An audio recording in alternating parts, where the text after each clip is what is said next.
Hi friends, welcome to Badari Moms Lifestyle. ఇదైతే morning vlog అండి. మార్నింగే లేవగానే నా మొక్కలను అయితే ఒకసారి ఇలా చూసుకుంటాను. మొక్కల్లోని మట్టి తడిగా ఉన్నట్లు అనిపిస్తే వాటర్ అయితే పోయాను. వీటికైతే రోజు అయితే నేను వాటర్ అయితే పోస్తానండి. మా వీడియోస్ ఎవరైనా కొత్తగా చూస్తున్నట్లయితే సబ్స్క్రైబ్ చేసుకోండి ఫ్రెండ్స్. వీడియోని స్కిప్ చేయకుండా చివరి వరకు చూడండి ఫ్రెండ్స్. వీడియో నచ్చితే కనుక లైక్ చేయడం మాత్రం మర్చిపోకండి. సమ్మర్లో ఎక్వేరియంలో ఫిష్లు కూడా అంటే ఎక్కువ వేడిగా ఉంటుంది కాబట్టి తట్టుకోలేవండి. మా ఎక్వేరియంలో కూడా 2 ఫిష్లు అయితే చనిపోయినాయి, 3 ఫిష్లు అయితే ఉన్నాయండి. ఈరోజైతే నేను మార్నింగ్ రాగి ఇడ్లీలు అయితే చేశానండి. దీనికోసం అయితే నేను నిన్న మార్నింగే 1 గ్లాస్ రాగులు, 1/2 గ్లాస్ మినపప్పు, 1 స్పూను మెంతులు వేసి నానబెట్టాను. దీంట్లోకి 1 గ్లాస్ ఇడ్లీ రవ్వ కూడా నానబెట్టుకున్నానండి. నైట్ అయితే ఈ పిండి అంతా బాగా రుబ్బుకొని నైట్ అంతా అలా వదిలేసేయాలి. మార్నింగ్ అయితే ఇలా పిండి అంతా బాగా పులుస్తుంది. అప్పుడు ఇడ్లీలు వేసుకుంటే చాలా టేస్టీగా ఉంటుంది. దీంట్లోకి అయితే టేస్ట్కి తగ్గ సాల్ట్, కొంచెం వాటర్ అన్నది యాడ్ చేసుకొని ఈ పిండి అంతా బాగా ఇలా కలుపుకోవాలి. ఇలా పిండి అంతా బాగా కలుపుకొని ఒక పక్కన అయితే పెట్టుకోవాలి.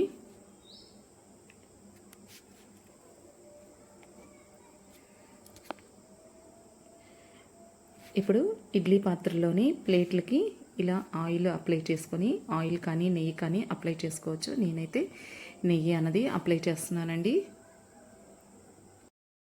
ఇలా ప్లేట్లకి నెయ్యి రాసుకోవటం వల్ల ఇడ్లీలు తీసేటప్పుడు కూడా చాలా ఈజీగా వస్తాయండి.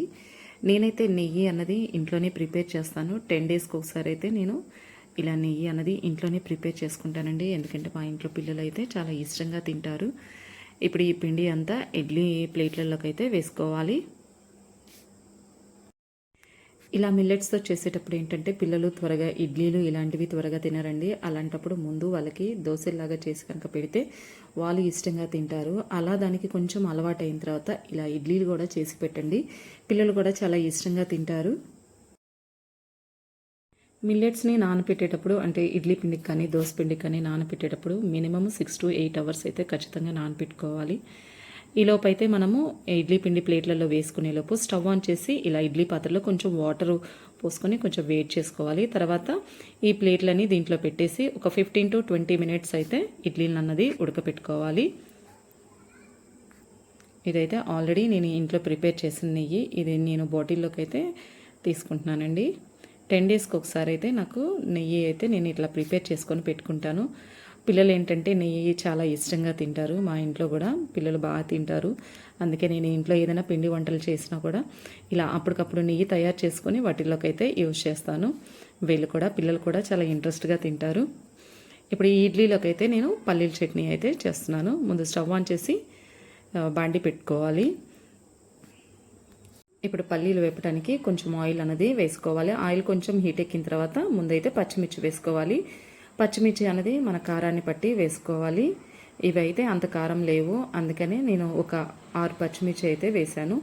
ఇప్పుడు 1 కప్పు పల్లీలు కూడా తీసుకొని వీటిని కూడా కొంచెం బాగా వేపుకోవాలి.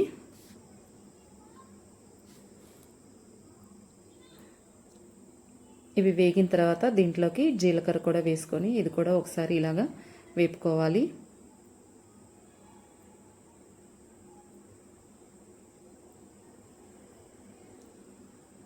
ఇప్పుడు దీంట్లోకి ఎండి కొబ్బరి కూడా కొంచెం వేసుకొని ఒకసారి ఇదంతా బాగా కలుపుకోవాలి.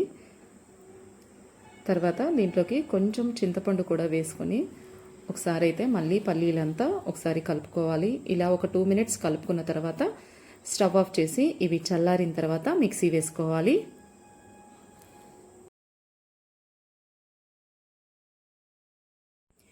పల్లీలు చల్లారిన తర్వాత మిక్సీ జార్లోకి వేసుకొని దీంట్లోకి టేస్ట్కి తగ్గ కొంచెం సాల్ట్ కూడా యాడ్ చేసుకొని మెత్తగా చట్నీ లాగా అయితే చేసుకోవాలి.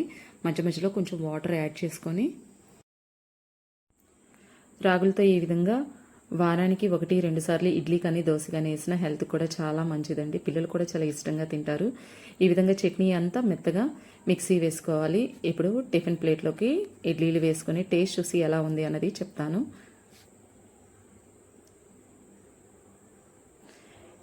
ఇలా ఇడ్లీలు అయితే నేనైతే ఇంట్లో చేస్తూనే ఉంటానండి. టేస్ట్ కూడా చాలా బాగుంటుంది. మీరు కూడా ట్రై చేయండి. దీంట్లోకి చట్నీయే కాదండి, కారపొడులు కూడా చాలా టేస్టీగా ఉంటాయి. నేనైతే పొళ్ళు కూడా ఇంట్లోనే ప్రిపేర్ చేస్తాను. దీంట్లోకి కారపొడి కూడా నేను ఇంట్లో ప్రిపేర్ చేసిందే. ఇలా ప్రిపేర్ చేసుకోవటం వల్ల టిఫిన్స్లో కాదు వేడి వేడి అన్నంలోకి తిన్నా కూడా కారపొళ్ళు అనేది చాలా టేస్టీగా ఉంటుంది. ట్రై చేయండి. ఇడ్లీలు అయితే చాలా టేస్టీగా ఉన్నాయండి.